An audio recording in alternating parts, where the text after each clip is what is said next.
Dah. Bunda, bagaimana menurut ini kalau ada laki-laki selingkuh seperti ini?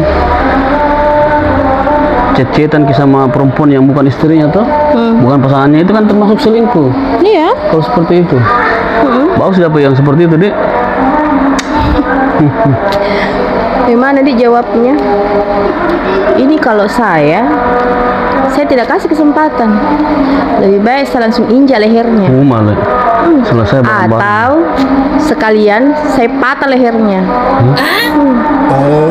Jadi tadi Memang harus begitu. Terus bagaimana menurut Tak? Kalau itu kopi yang kita minum, saya buat dari sianida. serius ya? Apa? Saya nanya, bagaimana kalau saya kasih sianida tadi itu? Pakai sedih kata dia nih, serius ya?